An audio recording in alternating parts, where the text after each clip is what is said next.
أنا صوتي واضح. شغل الميكروفون. اللي تحت هذا. تكلم غير ميكروفون. ما في ميكروفون. صغير هذا. هذاك بعدين بيخبط بيطلع صوت. كنت تمام إن شاء الله. الحمد لله والصلاة والسلام على رسول الله وعلى آله وصحبه أجمعين. أما بعد.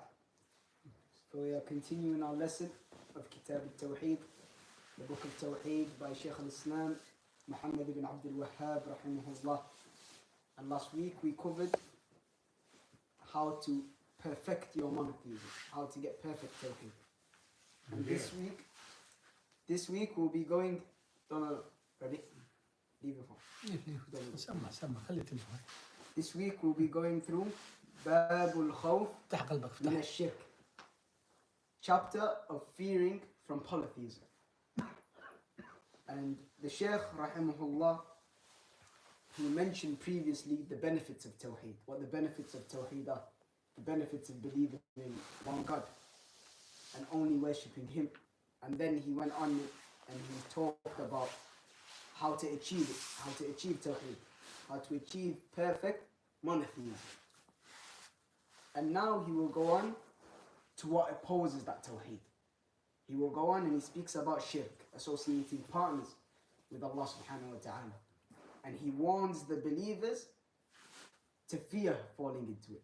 And he begins with using the ayahs, and he rahimahullah, he says, وَقَوْلِهِ عَزَّ وَجَلَّ إِنَّ اللَّهَ لَا يَغْفِرُ أَن يُشْرَكَ بِهِ وَيَغْفِرُ مَا دُونَ ذَلِكَ لِمَنْ يَشَاءُ.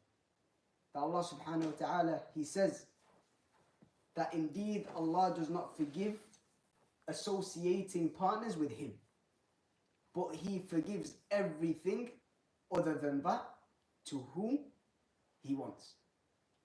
And then the Shaykh rahimahullah, he says وَقَالَ الْخَلِيلُ عَلَيْهِ السَّلَامُ, that the Khalil alayhi salam said, the Khalil being Ibrahim alayhi salam, وَجْنُبْنِي وَبَنِي أَن نَعْبُدَ الْأَصْنَامِ, and prevent me and my children from worshipping the idols. So we have two ayahs here. The first talking about shirk, and it highlights how big of a sin shirk is, that it's the biggest, that there is nothing bigger than it, as it is not forgiven. If a person dies upon that sin, and it is the only sin that if he dies upon it, it is not forgiven for him. This is the greatness of shirk. And it shows that Allah subhanahu wa ta'ala is merciful upon the slave, because He forgives everything other than that sin. But the slave, he must worship Him alone. He must worship Him in the truth of His oneness. He must believe in the oneness of His Lordship. He must believe in the oneness of His worship. And he must believe in the oneness of His names and His attributes. And if he believes in that, then whatever he does, if he repents to Allah subhanahu wa ta'ala, if Allah subhanahu wa ta'ala wills, He will be merciful upon him and He will forgive him, apart from disbelieving in Him or associating partners with Him, worshipping someone else, giving that right that Allah subhanahu wa ta'ala has upon the servant to someone else. For the first ayah, it shows that anyone that believes in Allah subhanahu wa ta'ala, if he repents to Allah subhanahu wa ta'ala from his mistakes and his sins, Allah subhanahu wa ta'ala will forgive him. But if a person does not repent, then there is no forgiveness for him from shirk, from associating partners with Allah subhanahu wa ta'ala. Then we have the second of the ayahs, where Ibrahim alayhi salam, he calls upon Allah subhanahu wa ta'ala and he makes the dua, he makes the supplication that Allah subhanahu wa ta'ala protects him and He protects his children from worshipping the idols. And this is Ibrahim alayhi salam, prophet. Ibrahim alayhi salam, a prophet. someone who is known to be the strongest upon Tawheed. Hanif, Imam al-Hunafa, the leader of those who are sincere to Allah subhanahu wa ta'ala. The leader of those who worship Him alone. That so much so, he was such a strong leader in Tawheed that he was thrown into the fire because of that strength in Tawheed. But Allah subhanahu wa ta'ala saved him. But even him, alayhi salam, he was scared of Tawheed. He was scared of shirk. So he called upon Allah subhanahu wa ta'ala, him a prophet, to protect him and to protect his children. And his children are also prophets. To protect him and to protect his children from shirk, from worshipping the idols, because worshipping the idols was frequent at the time. Everyone worshipped them. And Ibrahim alayhi salam, he made dua to Allah subhanahu wa ta'ala to protect him. And he was a prophet. What about us? Every day we should be making dua. That Allah subhanahu wa ta'ala protects us from this thing. And we have some people that are arrogant. They don't think about Tawheed. They don't think about shirk. They say, it won't touch me. I know what I believe, it won't touch me. But we have seen so many people who we thought were the most righteous of the righteous. They were upon the straight path. Shirk could not touch them, could not come close to them. And then they started going with those who associated partners with Allah and changing the religion until they had left the fold of Islam. Even though they felt like they were untouchable by shirk. So in whatever status you are, a person, he must be scared of shirk. He must fear it for himself. Fear that he falls into it. Fear that his Tawheed becomes corrupted. Because there are many things now, especially with the rise of social media, and us living in this country, so many corruptions around us that with one word or one action that could enter our hearts. So us, more than Ibrahim alayhi salam, who was a prophet, us, we should fear it more. Because of how close we are to it. Because of how easily it may enter our heart. And what we benefit from these two ayahs and from this chapter is that shirk is one of the greatest of the sins. It is the greatest of the sins. And it is one that someone who dies upon it, it won't be forgiven for him. And he will enter the hellfire because of it. And that it shows Allah subhanahu wa ta'ala's mercy.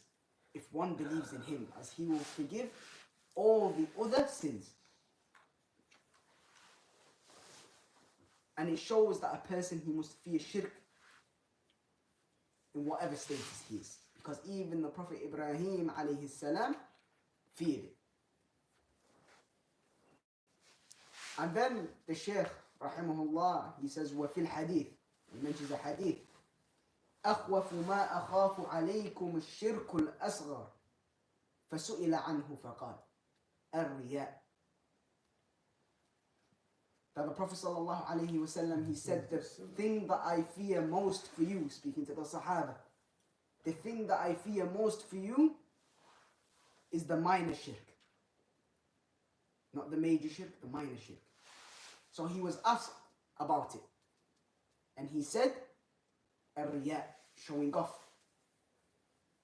And a riya, showing off, is when a person does something, a piece of worship, an act of worship, for example, salah, and he does that for other than the sake of Allah subhanahu wa ta'ala. Whether it's for worldly desire, so he prays so someone gives him something, or is for praise, so he's praying on his own, or he's reading Quran on his own, and someone walks in and he raises his voice. And he makes his voice nice so that person can hear it. maybe for worldly desire or for praise, whatever of the reasons it may be for, this is a type of minor shirk. Because you're doing that action that should be for Allah subhanahu wa ta'ala, and you are bringing someone else in. Doing it for their sake instead of the sake of Allah subhanahu wa ta'ala.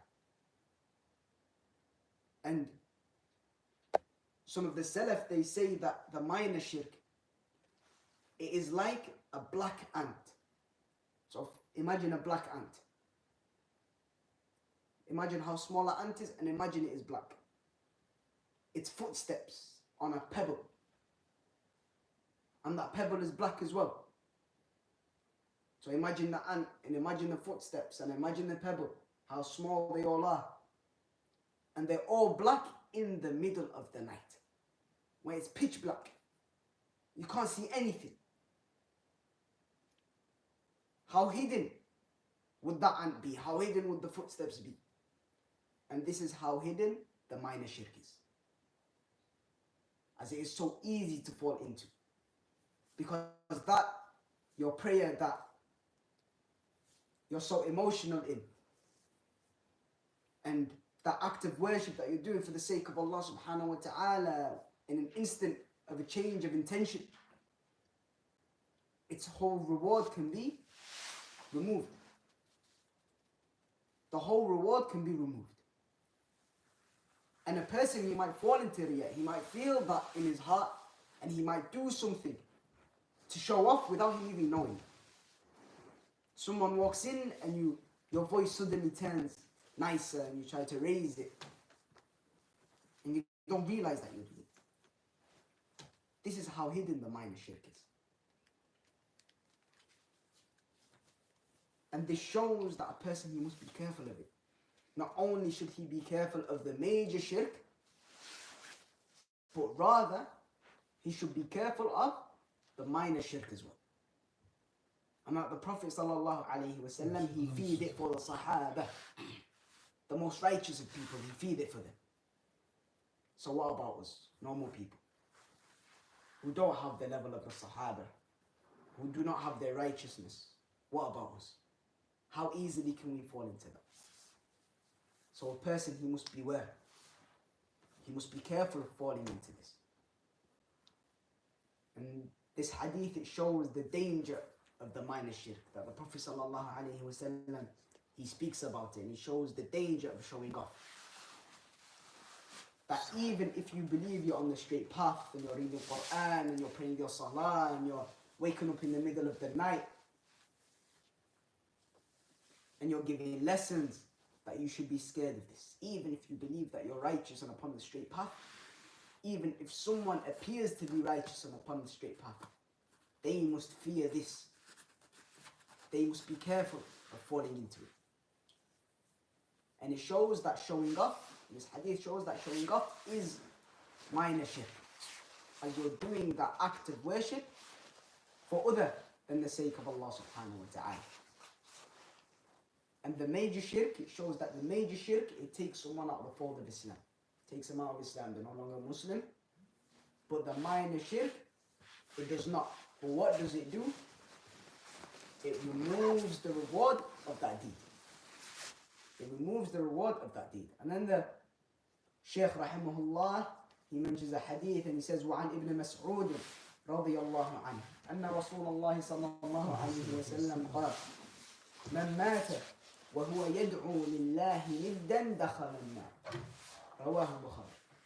That it was narrated on the authority of Ibn Mas'ud radiyallahu anhu, that the Prophet sallallahu alaihi wasallam said, whoever dies and he calls upon someone who he believes, who is made equal with Allah subhanahu wa ta'ala, will enter the hellfire. And this calling upon someone else other than Allah subhanahu wa ta'ala and making them equal to Allah subhanahu wa ta'ala is a form of major shirk. It is an act of worship dedicated to someone else other than Allah subhanahu wa ta'ala, and is a form of major shirk. And whoever dies upon this state and he is calling other than Allah subhanahu wa ta'ala, he enters the hellfire. He enters the hellfire forever.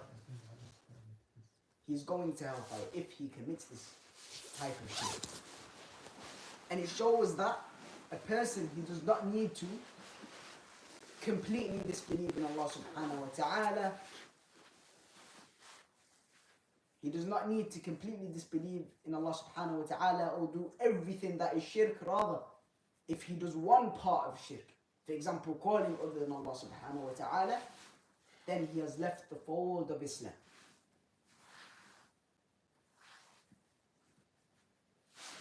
And that one, if you do one part of the shirk, it is still major shirk and it is still taking you out of the fold of Islam. And a person, he must fear shirk. Because it shows that a person must fear shirk because it can take someone to the hellfire. And it will take you to the hellfire if you die upon it. If you die upon it without repenting to Allah subhanahu wa ta'ala. So you must fear shirk because of this reason. You must fear shirk because it will take you to the hellfire. No matter how insignificant you believe that shirk is, or however many good deeds you're doing, whatever you're doing, if you're praying and you're reading Quran and you're waking up in the middle of the night and you're making dua all the time, if that is aimed to other than Allah subhanahu wa ta'ala, there is no point to it and there is no point to all of your good deeds. Because if a person commits shirk, Allah subhanahu wa ta'ala, He removes all of his good deeds. He removes all of his good deeds. Because shirk is the biggest thing. It is the biggest sin and it takes someone out of the fold of Islam. And this shows that calling upon Allah other than Allah subhanahu wa ta'ala is shirk. Whether that is calling upon prophets, calling upon the Prophet sallallahu alayhi wa sallam, as some people do, calling upon idols or calling upon mashayikh. Some people, they believe that this shaykh is righteous and he can do something for me and they call upon him. Or calling upon sahaba. Or some people call upon so-called righteous people, people that have died, they have no power, can't do anything, and they call upon them and they go to their graves and they call and they call and they call for no reason. Because their call won't be accepted, because their call can only be accepted by Allah subhanahu wa ta'ala. Rather, they do the opposite. Rather than gaining what they want, they have lost the fadl of Tawheed, they have lost their oneness, believing in the oneness of Allah, they have lost their Tawheed, and their destination is Jahannam. Their destination is the hellfire if they die upon it. And then the Shaykh rahimahullah, he says, وَلِمُسْلِمٍ عَنْ جَابِرٍ رضي الله عنه أن رسول الله صلى الله عليه وسلم قال من لقي الله وهو لا يشرك به شيئا دخل الجنة ومن لقيه يشرك به شيئا دخل النار.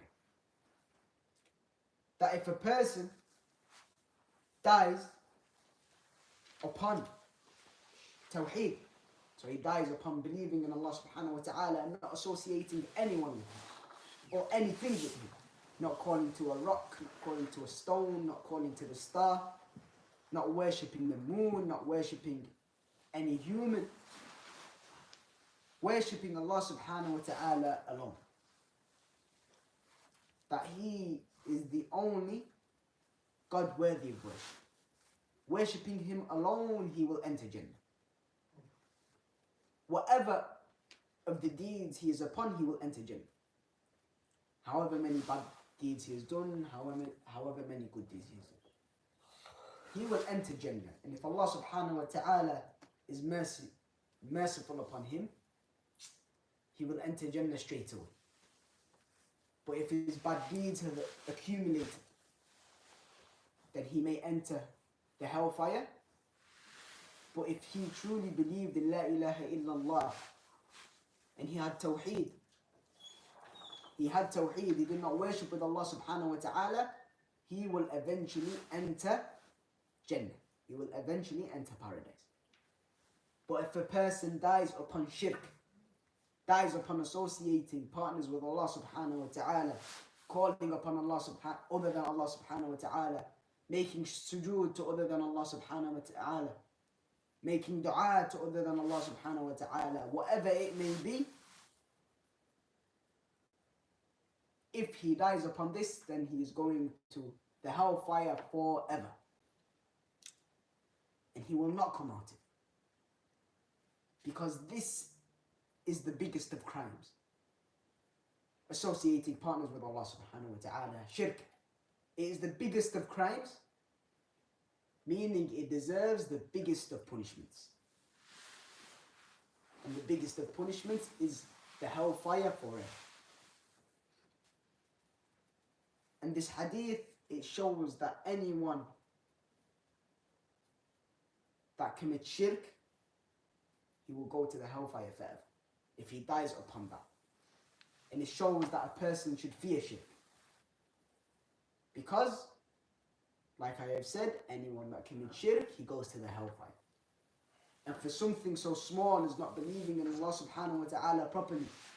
And there are people who believe Allah subhanahu wa ta'ala is the most powerful. And He creates and He destroys, He gives life and takes it away. But then they go and worship someone alongside Him.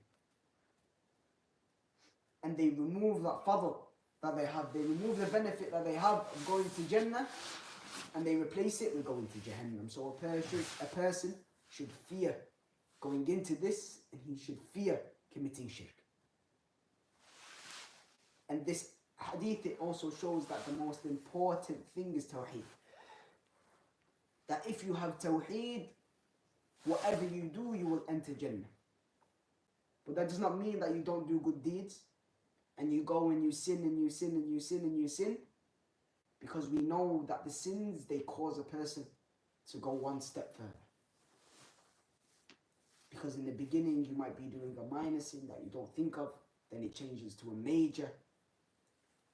Then after that major, you add something new into the religion, and after that, you will fall into shirk. And do not think that shirk is far from you. Rather, it shows how close it is. That it's easy to be upon tawheed, but it is also easy to fall into shirk. And that Jannah and the hellfire, paradise and the hellfire, are so close to you. That with one statement or one action that you believe in, or that you do, or that you say, you'll be headed towards the hellfire. But with one phrase that you say and that you believe in, La ilaha illallah, by the will of Allah subhanahu wa ta'ala, you will be in Jannah, you will be in the paradise. So they are both so close, but it depends on a person.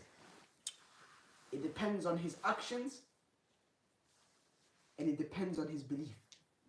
If he believes in Allah subhanahu wa ta'ala alone, and he worships Him alone, and he does not associate partners with Him, that he stays away from the shirk, then by the will of Allah subhanahu wa ta'ala, he will enter Jannah. And then in the next chapter, the Shaykh rahimahullah, he says, Babu ad-du'a'i ila shahadati an la ilaha illallah. Chapter of calling to the testimony that there is no God worthy of worship except Allah. And bi-idhnillah, we will carry on in the next lesson. Supplication. Supplication, like dua, calling to. Calling to. Ad-du'a ila shahada. دعوة الناس. That you call upon the people to the shahad, to the testimony that there is no God worthy of worship except Allah. And we will do that in the next lesson. هذا وصلى الله على نبينا محمد وعلى آله وصحبه أجمعين.